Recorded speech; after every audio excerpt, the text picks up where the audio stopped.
Okay, so you want to own a gym. Build a modern fitness center. Fill it with rows of gleaming treadmills, heavy dumbbells, and expensive weight machines. Watch hundreds of members swipe their key cards every month, collect subscription fees while people chase stronger bodies and healthier lives. Sounds like an incredible business, except there's one problem. The most profitable gym members are often the ones who barely show up. That sounds backwards. After all, isn't the entire purpose of a gym to get people through the front door? Surprisingly, not always. Behind the mirrors, protein shakes, and motivational slogans lies one of the most fascinating business models in the service industry. A model built on predicting human behavior, carefully managing unused capacity, and balancing motivation with mathematics.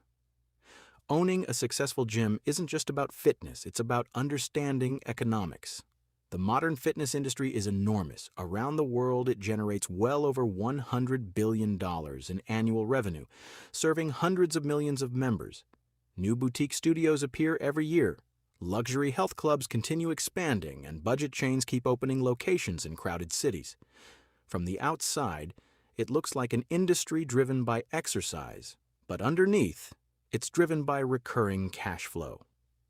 Unlike restaurants, where revenue depends on customers buying another meal, or movie theaters, where every ticket represents another occupied seat, gyms usually earn money through subscriptions.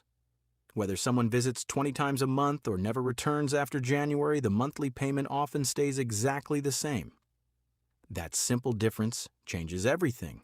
Imagine a gym with 2,000 members. If every single member decided to work out every evening after work, the business would collapse almost immediately. Parking lots would overflow. Locker rooms would become unusable. Every treadmill would have a waiting line. The very experience customers paid for would disappear. So gyms quietly rely on something called utilization. Not everyone comes at the same time. In fact, many don't come very often at all. The industry knows this. It has studied it for decades. Many members begin with incredible enthusiasm. They buy new shoes, fresh workout clothes, and ambitious fitness goals. January is famous for this surge. Membership sales explode after New Year's Day as millions promise themselves a healthier lifestyle. But by spring, something changes. Schedules become busy. Motivation fades. Work takes priority. Attendance begins to fall. Yet the monthly payments continue arriving. For the gym owner, that's not necessarily bad news. The equipment experiences less wear. Fewer employees are needed during quieter hours. Electricity, cleaning, and maintenance costs stay relatively stable, while subscription revenue keeps flowing. In many ways, predictable inactivity is built into the economics of the business. That doesn't mean gyms want members to fail. Quite the opposite. The best operators understand that long-term retention depends on helping enough people see progress. A member who achieves results is more likely to recommend the gym to friends, purchase personal training, and remain loyal for years. The challenge is keeping people engaged without overwhelming the facility itself. That's why many gyms sell far more memberships than their building could physically accommodate at one time. It's a strategy known as oversubscription. Airlines do something similar with flights, and hotels carefully forecast cancellations. Gyms simply apply the same economic principle to exercise.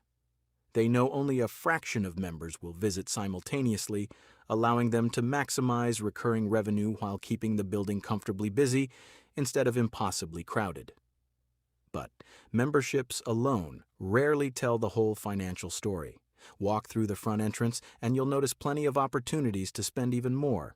Protein drinks, energy bars, supplements, branded clothing, massage chairs, recovery equipment, premium lockers, childcare, group fitness classes. Every additional service increases the average value of each customer without requiring thousands of new members. A person paying $40 per month may eventually spend several $100s more each year on extras. For many gyms, these secondary purchases carry much higher profit margins than the membership itself. Then there's personal training. This is where the economics shift dramatically.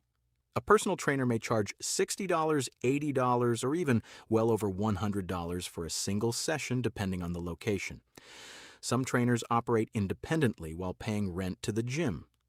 Others work directly for the business, sharing revenue with the facility. Either way, personal training transforms floor space into one of the gym's most profitable assets. And that's only the beginning. The expensive machines often get all the attention, but they usually aren't what determines whether a gym succeeds. Those rows of treadmills and weight machines are long-term investments. Once purchased, they may remain on the floor for 7 to 10 years with proper maintenance. The real financial pressure comes from expenses that never stop. Rent is usually the biggest one. A successful gym needs visibility, parking, and easy access. That often means occupying large buildings in expensive commercial areas. Unlike many businesses, a gym can't simply squeeze into a small storefront. It needs thousands of square feet for workout areas, locker rooms, reception space, studios, and storage.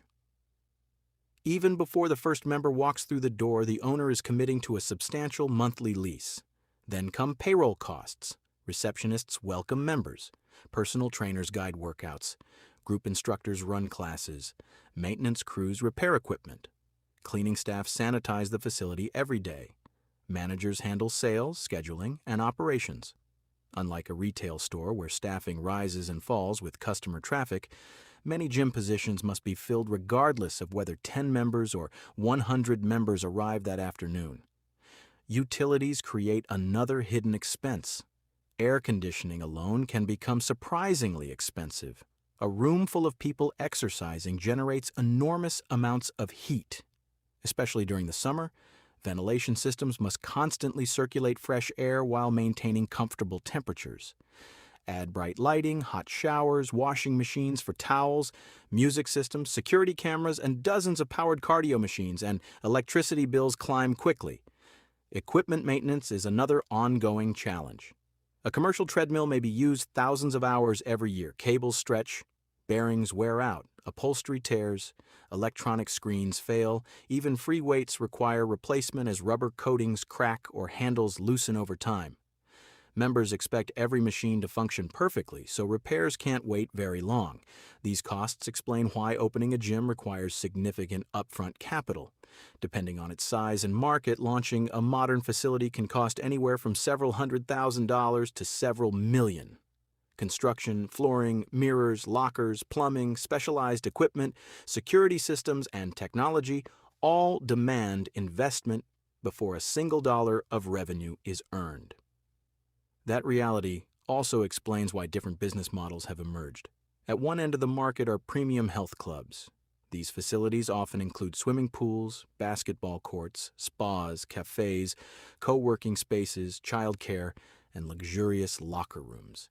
Membership fees are high, but so are operating costs. Customers aren't simply paying for access to weights. They're paying for convenience, comfort, and lifestyle. At the opposite end are budget gyms. These businesses strip away nearly everything that isn't essential. Fewer employees, smaller locker rooms, limited amenities, standardized equipment, simple interior design. The goal isn't to earn more from each customer, it's to serve far more customers at a lower price. Some budget chains have perfected this formula so effectively that they operate thousands of locations across multiple countries. Their scale allows them to negotiate lower equipment prices, centralize marketing, standardize construction, and spread administrative costs across an enormous network.